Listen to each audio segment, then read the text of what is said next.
In 2014, Russia seized control of the Crimean peninsula without a major battle. It served as a visible demonstration of Vladimir Putin's geopolitical power and the narrative of a resurgent Russia. Over the next decade, Moscow spent billions of dollars transforming the territory into a heavily armed fortress. They built new airfields, radar stations, and garrisons, eventually using it as a base to support their invasion of southern Ukraine in 2022. Despite the militarization, the peninsula maintained a sense of normalcy for years. Millions of Russian civilians continued to visit every summer, treating it as a premier vacation destination. Ukraine intends to take this territory back, but launching a direct ground or amphibious assault against a fortified peninsula defended by hundreds of thousands of troops remains a daunting tactical challenge. Instead of a frontal assault, the Ukrainian armed forces adopted a different approach. In May, they announced a new doctrine they call a logistics lockdown. Since they cannot easily send ground troops, they are using explosive mid-range drones to systematically hunt down the warehouses, equipment, and supply routes moving in and out of the region. The strategy targets a singular goal: isolation. By targeting every physical connection to the mainland, Ukraine aims to pivot the very geography that makes Crimea a fortress into its primary vulnerability. Looking at a topographical map of the Black Sea region, the Crimean peninsula is naturally almost a complete island. It is separated from the mainland by a labyrinth of shallow lagoons, salt marshes, and wetlands that are notoriously difficult to traverse. There is a narrow natural connection to the continent in the northwest.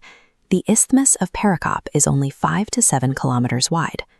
Beyond that strip of land, there are exactly two other places across the wetlands firm enough to handle roads and railways: Chongar in the center, and the Arabat Spit in the east. In total, there are only 3 natural land corridors capable of handling heavy logistics.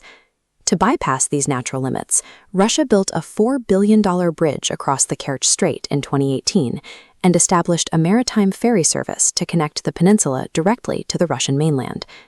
The survival of 2.5 million civilians and an expanding military presence now depends on keeping all 4 of these precise, exposed geographic bottlenecks perfectly functional during an active war.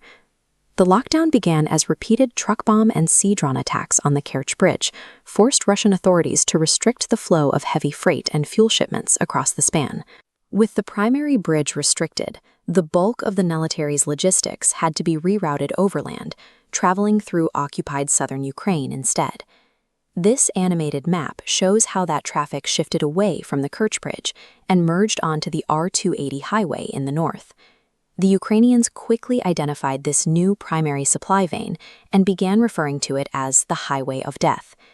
Mid-range drones took control of the airspace above the road, hunting Russian convoys and dropping magnetic landmines to blow up fuel and ammunition trucks. Simultaneously, drone strikes targeted the maritime backup routes, setting fire to 3 of the 5 vital transport ferries operating across the Kerch Strait and effectively shutting down the ferry service. This data visualization shows the logistical cost of these attacks. When a supply truck is forced to take a detour of just 80 to 100 kilometers to avoid a destroyed bridge, its daily payload capacity drops by 30%. That friction compounds quickly. Within just 2 weeks of the drone campaign intensifying, Russian military cargo traffic along the critical R-280 highway fell by 71%.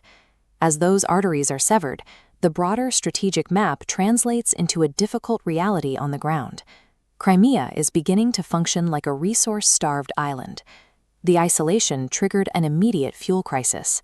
Lines at gas stations stretched for hours, eventually leading local occupation authorities to temporarily ban all civilian gasoline sales to preserve remaining reserves for the military. That shortage led to other failures. Public transportation was halted at night, streetlights were shut off to conserve energy, and frequent rolling blackouts began disrupting the electrical pumps needed to supply running water. The summer tourism industry, which the local economy relies on, has struggled to attract visitors. Bookings dropped by 50% in a single month as the war reached the peninsula's beaches. The illusion of normalcy has faded, showing how the stability of the occupation relies on a supply chain that is no longer guaranteed. The lockdown is so severe that Russian mobile air defense units in Crimea are reportedly rationing the fuel they need to maneuver and shoot down the drones attacking them. As storage depots empty out, the peninsula is losing its ability to supply and support Russia's frontline offensives to the north. By late June, local authorities formally declared a state of emergency across the peninsula, triggering an exodus of residents and tourists. This resulted in a 15-kilometer-long traffic jam of civilians attempting to leave at once, all of them trapped on the only functional bridge leading back to the Russian mainland.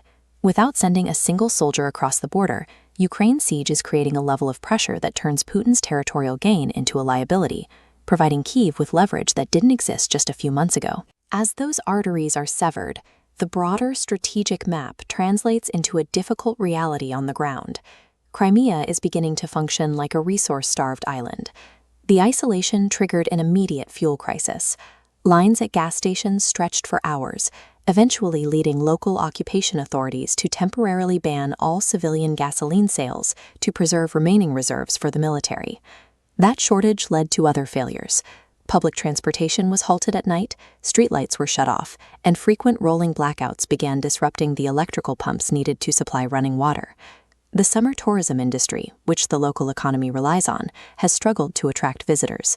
Bookings dropped by 50% in a single month as the war reached the peninsula's beaches.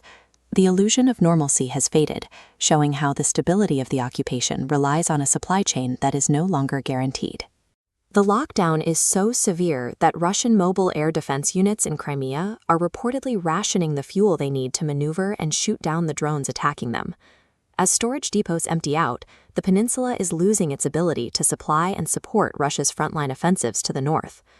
By late June, local authorities formally declared a state of emergency across the peninsula, triggering an exodus of residents and tourists. This resulted in a 15-kilometer-long traffic jam of civilians attempting to leave at once, all of them trapped on the only functional bridge leading back to the Russian mainland. Without sending a single soldier across the border, Ukraine's siege is creating a level of pressure that turns Putin's territorial gain into a liability, providing Kyiv with leverage that didn't exist just a few months ago.